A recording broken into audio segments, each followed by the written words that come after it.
नमस्कार दोस्तों, आज के हमारे इस वीडियो में हम आपके लिए वैशाख स्नान की एक बहुत सुंदर कहानी लेकर आए हैं।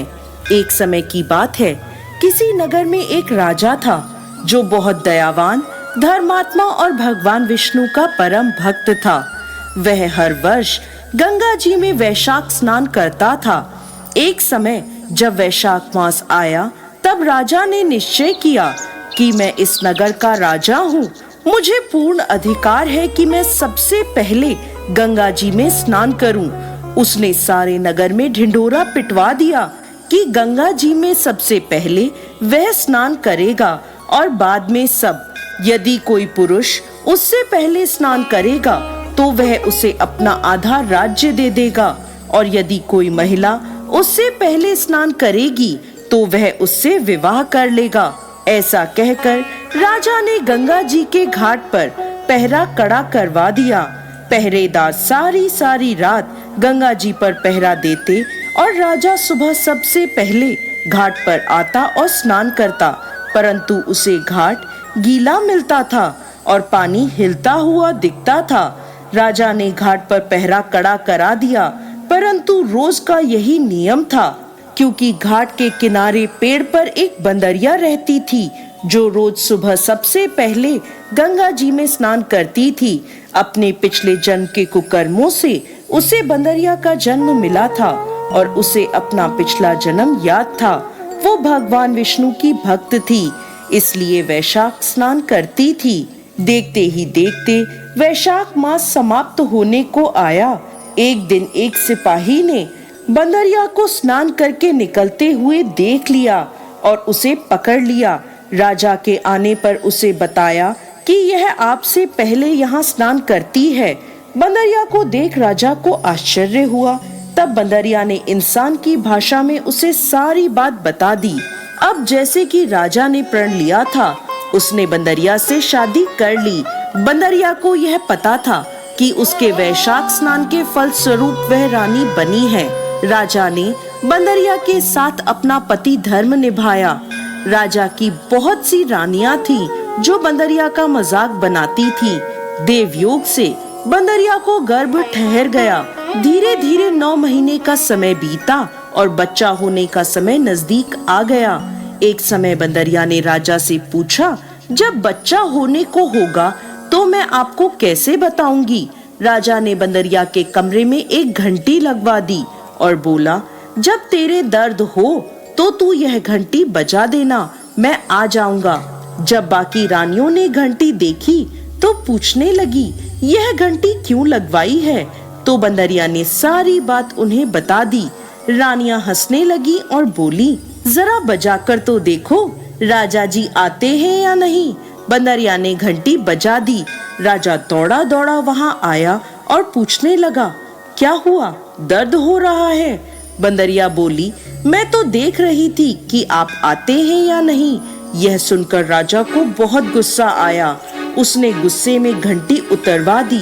एक दिन बंदरिया को दर्द होने लगा तो रानियां बोली, तू आंखों पे पट्टी बांधकर लेट जा, इससे तुझे दर्द नहीं होगा। वैशाख मास के पुण्य के प्रभाव से बंदरिया ने एक बहुत सुंदर पुत्र को जन्म दिया। उसे देखते ही सभी रानियां चिढ़ गईं, क्योंकि उनके कोई संतान नहीं थी। वह सोचने लगी, अब यह राजकुमार बनेगा और बंदरिया राजमाता बन जाएगी। सभी रानियों ने एक योजना बनाई और बड़ी रानी बच्चे को कपड़े में ढककर बाहर ले गई। दासी को बच्चे को देकर बोली, इसे नदी में बहा दो। ऐसा कहकर रानियों ने बंदरिया के पास एक पत्थर रख दिया। जब राजा आया और पूछने लगा कि क्या हुआ है, तब रानियां बोली, इस बंदरिया ने पत्थर जना है। पत्थर देखकर राजा ने सोचा, जब बाकी रानियों को ही बच्चा नहीं हुआ तो इस बंदरिया को कैसे होगा। उधर जब वह दासी बच्चे को नदी में बहाने लगी तो उससे ऐसा नहीं किया गया। दासी ने देखा कि नदी के किनारे एक कुम्हार मिट्टी के बर्तन बना रहा है। दासी ने मिट्टी के बर्तन में बच्चे को रख दिया और वहां से चली गई। कुम्हार ने जब बच्चे के रोने की आवाज सुनी तो बच्चे को देखकर वह बहुत प्रसन्न हुआ, क्योंकि उसके कोई संतान नहीं थी अब कुम्हार और कुम्हारिन उस बच्चे का प्यार से लालन पालन करने लगे। वह जानते थे कि यह बच्चा किसी उच्च परिवार का है, क्योंकि वह एक रेशमी कपड़े में लिपटा हुआ था। देखते ही देखते वह लड़का बड़ा होने लगा। एक दिन वह कुएं के पास खेल रहा था। संयोगवश वही दासी कुएं के पास आई और अपनी सहेली से बात करने लगी। बातों बातों में उसने बंदरिया के बेटा पैदा होने की सारी बात बताई और यह भी कहा कि उसने बच्चे को एक कुम्हार के बर्तन में रख दिया था। लड़के ने सारी बात सुन ली और जाकर कुम्हार को सारी बात बता दी। यह सुनकर कुम्हार बोला, इसका मतलब तुम राजा के पुत्र हो और बंदरिया तुम्हारी माता है।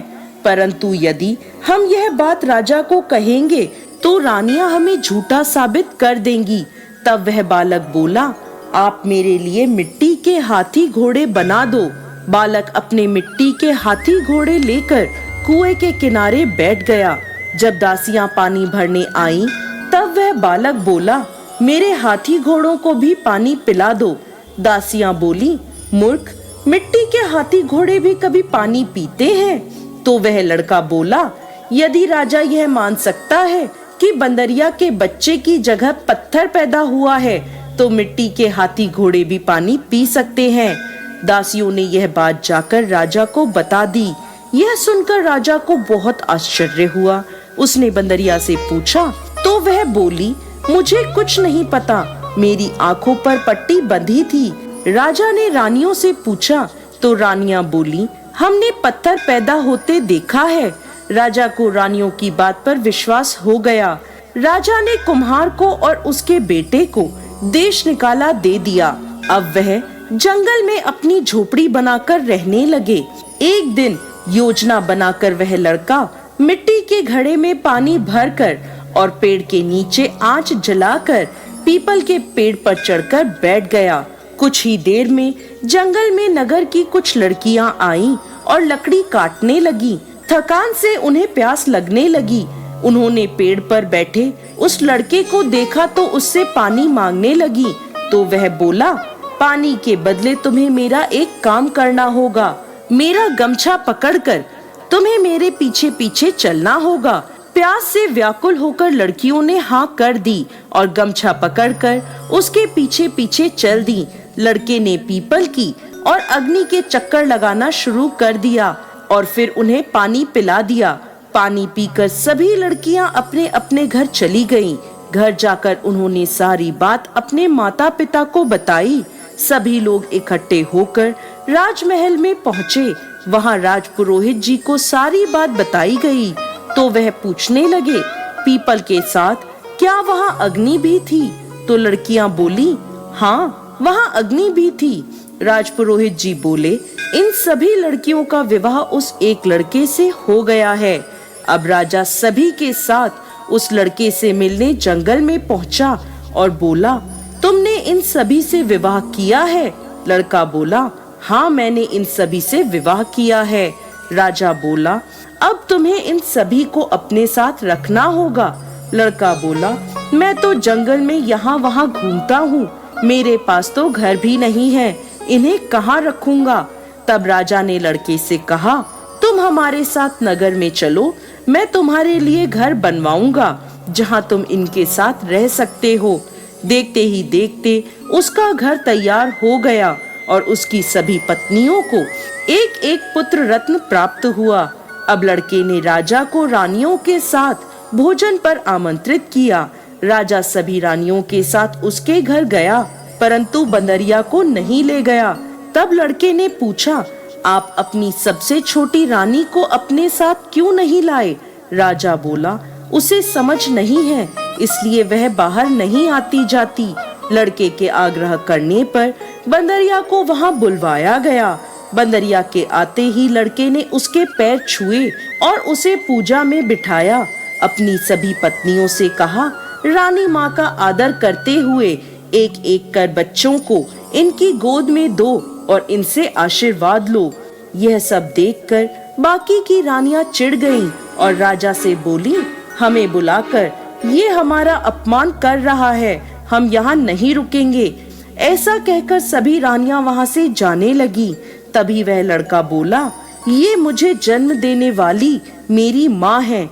राजा बोला, ये तुम क्या कह रहे हो? तब लड़के ने रानियों की योजना की सारी बात राजा को बता दी और उस दासी से गवाही दिलवाई।